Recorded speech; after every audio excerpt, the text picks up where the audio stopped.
ఇక మన తెలంగాణ రాష్ట్రంలో ఓ ఎమ్మెల్యే ఉన్నాడు. ఆయన మొత్తం కొంగ పెరిగినట్టు ఇలా పెరిగింది, కానీ ఆయనకి ఏం కూడా ఇక చెప్పాలంటే ఏం కూడా లేదు. ఏం మాట్లాడాలనో ఏం తెలియదు. ఏదో అదృష్టం మంచిగా ఉండి ఎమ్మెల్యే అయ్యిండు. ఆ అదృష్టం మంచిగా ఉండే కాదు, మీరు ఓట్లు వేయకపోతే మా కుటుంబం మొత్తం మందుదాయి చచ్చిపోతామని బెదిరించే ఎన్నికలలో గెలిచిన ఎమ్మెల్యే మీ అందరికి తెలిసిన విషయమే పాడి కౌశిక్ రెడ్డి. నేను పాడి కౌశిక్ రెడ్డి అంటారా ఇంకేమని అంటారు, కానీ మొన్న ఇన్సిడెంట్ జరిగింది కదా, ఆయన ఏమన్నాడు, అక్కడ ఉన్నటువంటి సిపిని వల్గర్ మాటలని మళ్ళీ ఇప్పుడు ఏమంటుండు శుద్ధపోసలాగా అది తప్పైంది అని చెప్పి మళ్ళా ఒకటి ఫేస్బుక్ ద్వారా వీడియో రిలీజ్ చేసిండు. ఆ వీడియో రిలీజ్ చేసిండు ఏందో శుద్ధం ఇగో అన్న జూమ్ చేయో, ఈయననే పాడి కౌశిక్ రెడ్డి. మరియు మైనారిటీ సోదరులకి సోదరులకి అందరికీ పేరు పేరున నమస్కారాలు తెలియజేస్తున్నాను. సమ్మక్క జాతరని మా సొంత గ్రామం వినోదంలో జరుగుతుంది. ఆ జాతరలో మొక్కులు చెల్లించుకోవడానికి నేను, నా సతీమణి, నా బిడ్డ మరియు మా దళిత మహిళా సర్పంచ్ గారు మొక్కులు చెల్లించుకోవడానికి పోవడం జరిగింది.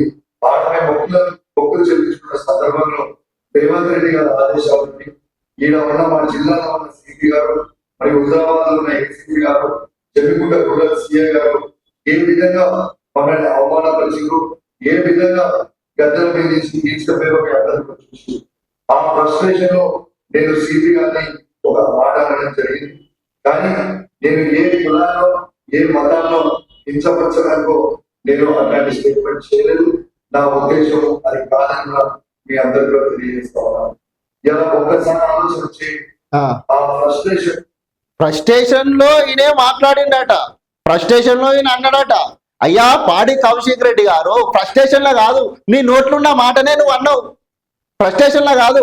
మరి ఇవాళ రేవంత్ రెడ్డి ఆదేశాల మేరకు ఎత్తురు అని చెప్తున్నావు కదా, కేసీఆర్ ఆదేశాల మేరకు అన్నం తినేటోళ్ళని బెడ్రూమ్లలో ఉండోళ్ళను డోర్లు వలగొట్టి ఎత్తుకొచ్చిర్రు. మర్చిపోయిర్రా? సిగ్గు లేదా? ఒక సిపిని పట్టుకొని ఏం మాట్లాడినావు? మళ్ళా తప్పైంది ప్రెస్ స్టేషన్ లో అన్నా అని మాట్లాడుతున్నావు. ఏమన్నా సిగ్గుండాలి నీకు? పెరిగినావు ఇట్లా కొయ్య పెరిగినావు.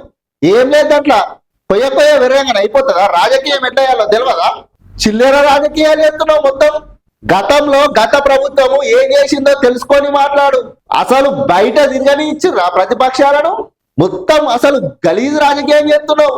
నీ అదృష్టం మంచిగా నువ్వు ఎమ్మెల్యే అయినావు, కానీ లేకపోతే మళ్ళీ నువ్వు ఏ పార్టీలో పోయటానువో ఏడుందో అన్ని తెలుసు. ఏమని అంటే ఇప్పుడు పోయి కేసీఆర్ దగ్గరకు పోయి కేటీఆర్ దగ్గరకు పోయి వాళ్ళ కాలు ముక్కుంటా ఇక మొత్తం నాగే నడిపిస్తున్నా అనుకుంటున్నట్టున్నావు. నువ్వు మాట్లాడ కూడా అర్థం లేదు. నీ ఒక డ్యూటీలో ఉన్న సిపి గారిని ఆ మాట అన్నాడు కరెక్టేనా? ప్రెస్టేషన్ లో అన్నా మాట్లాడుతున్నావు. నీ ప్రెస్టేషన్ అంతా బంద్ చేసుకో, మనిషి పెట్టుకో. ఏంటన్నా అధికారి డ్యూటీలో విధులు నిర్వహిస్తుండు, వాళ్ళకి ఆదేశాలు ఉంటాయి.